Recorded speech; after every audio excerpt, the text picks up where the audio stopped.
ilka nadiifis. Hadda waxaad cunaysaa ilkahaaga way dhaawacayaan oo cunidoodu ilkahaaga suus bay ku reebaysaa. Haddii aad ka nadiifiso ilkahaagu suus ma yeelanayaan. Ma ogtahay arrintaas saaxiib? Anigu ilkahayga waxna ma nadiifiyo imana xanuunaan. Nacnac kasta waan cunayo sonkortaba.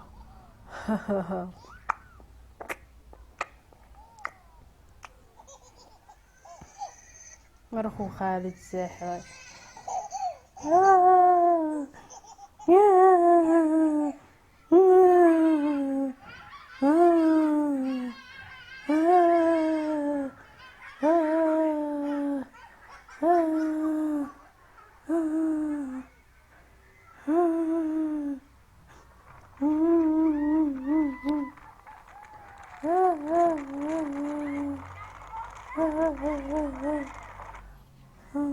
waayo yaalka jooga waa aniga iligaagii baan ahay afkaagan berigii hore ku jiri jiray.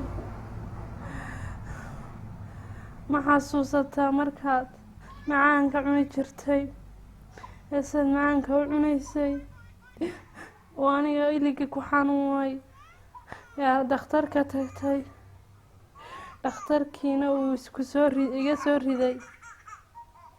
markaas ayaan keli noqday la igana saaray walaalahaygii kale. ila Khalid ilaali ilkahaaga oo nadiifi haddii kale ilig kale lagaa saaraya.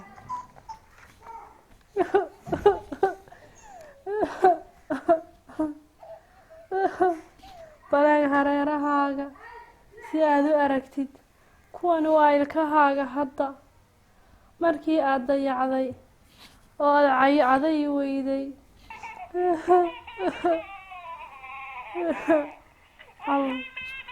ma kuwan baa ilkahaygiya makan baa afkaygiya ma dhici kartee ilkaha saaxiibka isaga ka waran say u eegyihiin.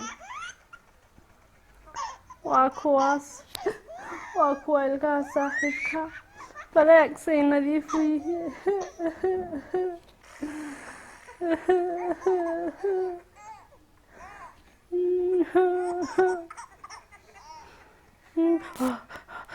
bismillah masaylkayga ku jira alxamdulilah.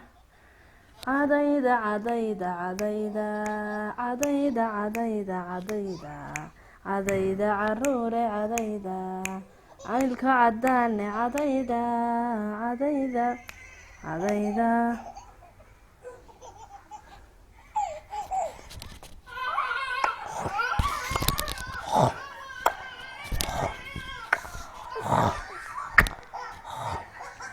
Hariya saaxiib maxaa kugu dhacay waxaan cunaysaa qudradani maanta? iminka qudradaasaan maalin kasta cunay waan iska daayay macaankii iyo wixii dhibta lahaaba. maanta saaxiiboy idinkuna saa yeelay ciyaalow ilkihiina ilaashada macaanka faraha badanna iska ilaaliya. alla cadayda ilkihiina cadayda caruure cadayda adilka cadaataane cadayda iridkiinaha caafimaadee cadayda